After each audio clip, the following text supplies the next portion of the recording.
Oke, lanjut. Sekarang saya mau coba cek dulu di sini. Oke. Nah, jadi itu yang pertama adalah menjadi netral, namun antisipasi dengan semua kemungkinan yang ada. Intinya adalah jangan nyangkut. Yang kedua adalah harus paham mengenai psikologi market. Gitu ya. Mengenai psikologi market. Kalau hampir semua orang ngomong krisis, bisa jadi hampir maksimum efek di finansial, investasi finansial. Gitu ya. Sama seperti ketika semua orang ngomongnya bagus-bagus. Oke, teman-teman coba lihat deh, ketika ada hype, ada euforia, biasanya selesai, nggak lama lagi. NFT sama, gitu. Masa depan NFT gimana? Bagi saya masih panjang. Cuma untuk bicara harga, itu hal yang berbeda. Gitu. Oke, lanjut. Jadi, 3 bulan ke depan, indeks kira-kira bagaimana? Teman-teman, sadar nggak? Ini di Jeto bagus, minta link trading view-nya. Nanti DM Pak, jangan di komen. Saya nggak bisa ngebales. DM, direct message di account Galeri Saham. Oke? Nah, indeks itu gimana teman-teman? Jadi kita harus sadar bahwa indeks kita dengan negativity yang bergulir di market. Oke? Dengan negativity yang bergulir di market, membuat orang-orang yang pesimis pasti sudah jualan. Oke? Ada nggak orang-orang pesimis yang belum jualan? Ada. Bisa jadi dia lagi bingung. Jual enggak? Itu yang pertama. Kedua, ada nggak orang yang pesimis tapi tidak jualan? Ada. Yang nyangkut. Karena saham nyangkut biasanya diinvest, di hold. Oke, jadi dengan bergulirnya banyak sentimen negatif yang terjadi saat ini, logika yang harus kita bayangkan adalah orang-orang yang pesimis pasti sudah nggak punya barang. Saya mau clear out aja, saya mau underweight aja porto saham saya mau masukin ke pasar uang aja, saya mau pindahin ke deposito aja, dan lain sebagainya. Kayak gitu ya. Nah, akhirnya di market ini lebih banyak ke pihak-pihak yang seperti apa? Pihak-pihak yang ragu atau yang cenderung optimis. Ragu ataupun optimis. Ketika banyak yang pesimis, maka supply yang besar. Ketika banyak yang optimis, maka demand yang besar. Dan balik ke mekanisme pasar. Kalau demand-nya besar, tapi supply-nya nggak ada. Kenapa nggak ada? Karena udah nggak punya barang semua. Karena yang pesimis udah jualan. Gitu. Tapi anehnya kenapa indeks masih di level 7.000 ya? Ya kan? Masih 7.000 ya? Orang udah pada jualan, tapi indeks di 7.000. Kok bisa?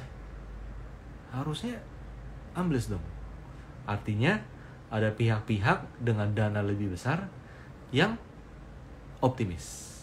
Nah, sekarang mungkin Anda akan berpikir seperti ini. Ya, itu maunya dia untuk nahan harga.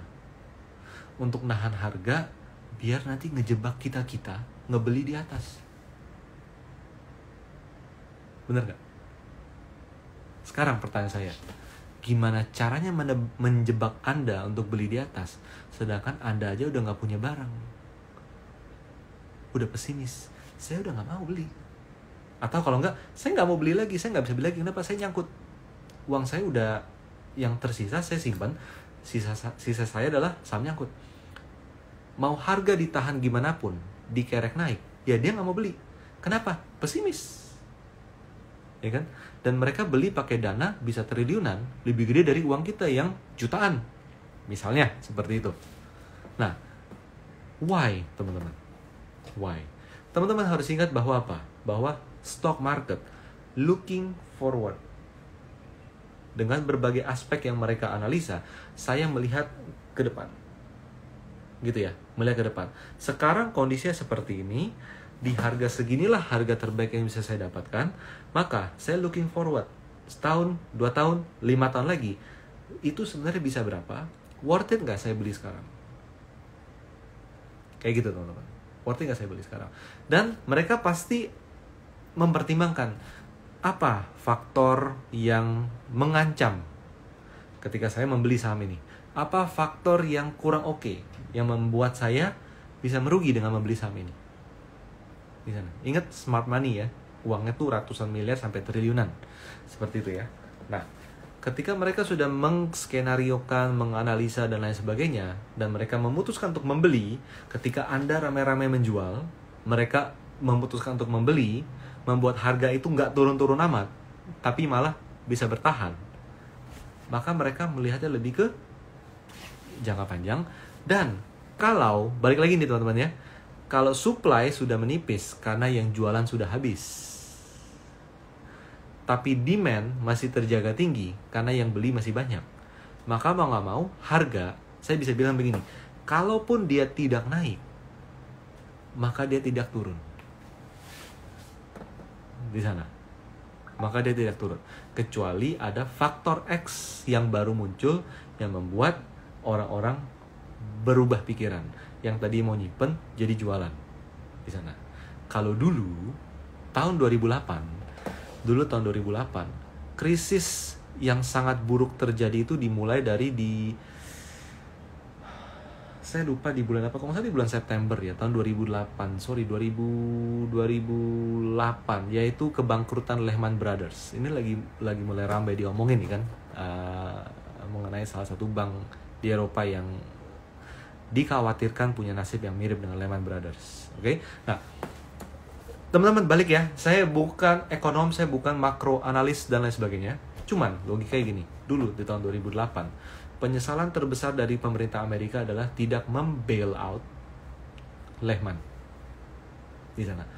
Dengan Lehman itu kolaps, maka pertama harga sahamnya rontok, kedua apa? CDS-nya harganya melonjak parah seperti itu, yang membuat bank-bank investasi Amerika itu harus membayar membayar pertanggungan itu lebih tinggi dari apa yang mereka mampu sekarang. Akhirnya apa? Akhirnya efek bola salju itu ambles. Jadi krisis subprime mortgage itu yang terburuk itu adalah sejak Lehman itu kolaps. Teman-teman coba cek tanggal di mana Lehman Brothers kolaps, cek indeks Dow Jones, itu momen paling buruknya ketika krisis tahun 2008. Nah, pemerintah negara manapun sudah melihat impact dari hal tersebut, dan teman-teman sudah melihat apa? Dulu saya juga kena loh. Dan saya belajar dari hal tersebut. Maka logikanya akan sangat amat dihindari terjadinya kasus yang tadi saya sebutkan, gitu. Oke? Nah, itu dia ya.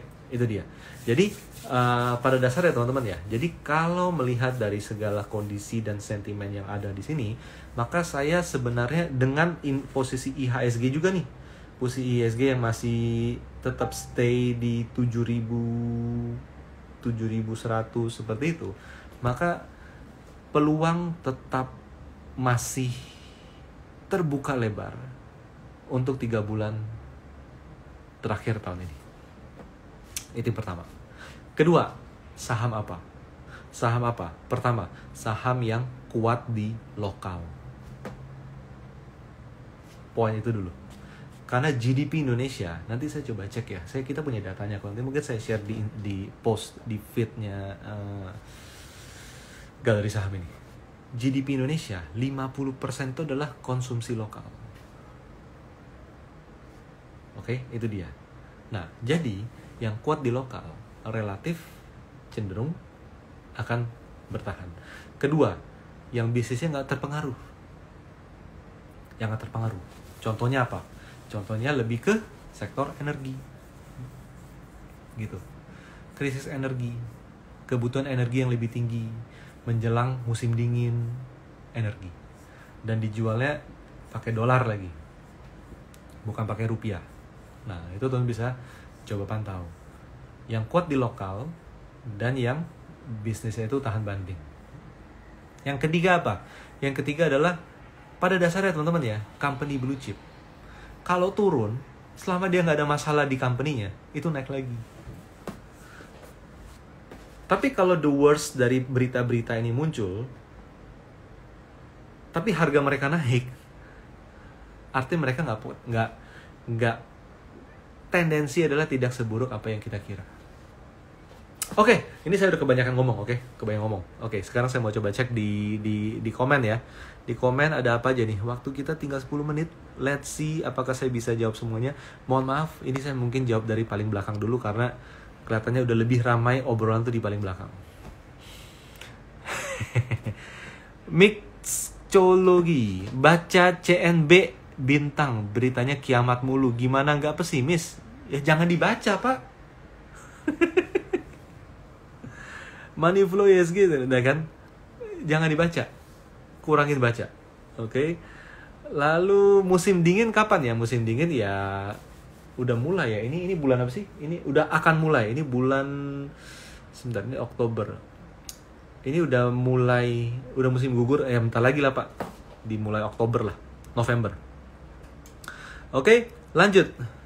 Lalu Fai Lopez, kenapa STM terakhir tahun ini kok? Apakah tahun depan IHSG akan bearish? Enggak lah, masa dihubung-hubungin antara program training dengan IHSG? Enggak. Soalnya STM tuh udah jenuh, maksudnya udah tua. Nanti kita akan upgrade jadi program baru, tapi kita nggak tahu kapan. Soalnya STM itu sudah ada dari sejak tahun 2016.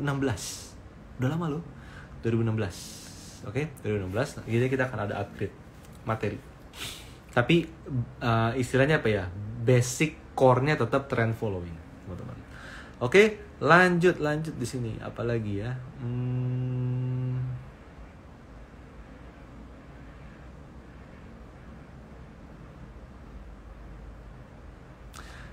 Marshall RBN, sell on news. Yes. Atau buy on news. Tergantung nih newsnya apa. Kalau news positif, sell on news. Kalau newsnya negatif, buy on news. Tergantung.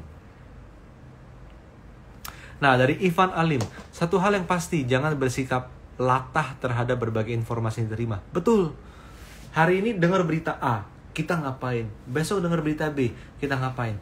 Guys, teman-teman, ingat. Ada faktor konten di sana yang dicicil keluar atau berulang-ulang. Pada dasarnya apa? Lihat harga. Karena smart money akan bertransaksi di bursa, bukan di berita. Poinnya itu. Lanjut ya. Dari fotografa, membeli saham dengan manajemen yang baik di saat labil tidak masalah. Karena saat market jualan kita bisa ambil dan perusahaan tersebut survive, tidak selamanya labil. Yes, betul. Betul teman-teman. Jadi kalau manajemen bagus, track recordnya bagus, dan memang produknya bagus, pada dasarnya koreksi itu adalah buy. Oke? Koreksi adalah buy. Tapi kalau emiten yang tahun ini kadang untung, tahun depan rugi, tahun ini untung, tahun depan rugi, ketika ada krisis, ya bye-bye. Maksudnya apa? Ya kita nggak tahu nanti gimana. Survivingnya seperti apa. Oke. Lalu ada lagi nih dari Pak Aceh Pabi. Saham yang buyback apakah layak dipantau oleh trader, Pak Rio? Hati-hati dengan saham buyback. Maksudnya apa? Berita buyback membuat market spekulasi. Oh, dia mau buyback. Sebelum dia buyback, saya yang buyback. Jahat nggak? Emiten mau buyback. Kok mau buyback nih? Uangnya 500 miliar. Oh, lu mau buyback ya? Gue yang beli dulu ah. Oh, gue beli. Kejam gak sih sebenarnya market itu? Market itu kejam, teman-teman. Ya kan? Market kejam. Tapi ada yang lebih kejam lagi. Kenapa? Market lagi naik. Ada pemegang saham yang gede. Bukan emiten. Jangan bayangin emiten. Ada pemegang saham yang gede yang melihat bahwa, wih, lagi naik nih. Naiknya kenceng. Gua takut turun. Karena kalau naiknya pelan, dia lebih nyaman nyimpen. Tapi kalau naik itu kenceng, dia jadi takut. Udah deh, gue jual aja. Boom! Kena bom tuh orang semua. Akhirnya apa? Nyangkut. Udah nyangkut, nggak ada cash. Udah nggak ada cash, dia nggak bisa nge-buy lagi. Akhirnya apa? Cut loss. Atau kalau nggak ada yang nge-buy, akhirnya dia turun. Teman coba perhatiin deh. Berita buyback, biasanya harga naik. Tapi nggak lama setelah itu, tapi bukan berarti hanya sehari 2 hari ya. Tapi let's say dalam sebuah siklus lah. ujung-ujungnya turun lagi kok, atau ujung-ujungnya akan kembali ke teknikal awal sebelum ada pemerintahan mengenai buyback. Gitu. Oke. Lalu dari Daya tadi, nabung uang terus saat crash borong. Nah, itu salah satu good strategy, teman-teman. Nabung terus. Jadi ketika kita dengan ada punya financial planning, maka kita punya penyisihan income setiap bulannya dan lain sebagainya, kita rajin sisihkan. Jadi ketika bener-bener nih, misalnya ketika bener-bener market di bawah, dari bottom, kayak dulu tahun 2020, di bulan Maret, April, ya kan, itu kita bisa all in. Tapi nggak ada gunanya kalau kita nggak nabung, pertama. Dua, nggak ada gunanya kalau porto kita isinya nyangkut semua. Tapi saya ngomong kayak gini bukan berarti akan krisis. Enggak, kenapa? Balik lagi, ketika terlalu banyak orang ngomongin, biasanya kejadiannya adalah hampir maksimum. Gitu. Momen harga tersebut sudah hampir maksimum ke bawahnya. Kalau berita bagus, hampir maksimum ke atasnya. Kecuali ada faktor X yang muncul. Tapi selama nggak ada faktor X yang muncul, saya nggak akan bilang, kira-kira bakal ada ini loh, kira-kira bakal ada itu loh. Saya berusaha menjadi peramal. No. Kita ngomong apa yang ada sekarang aja.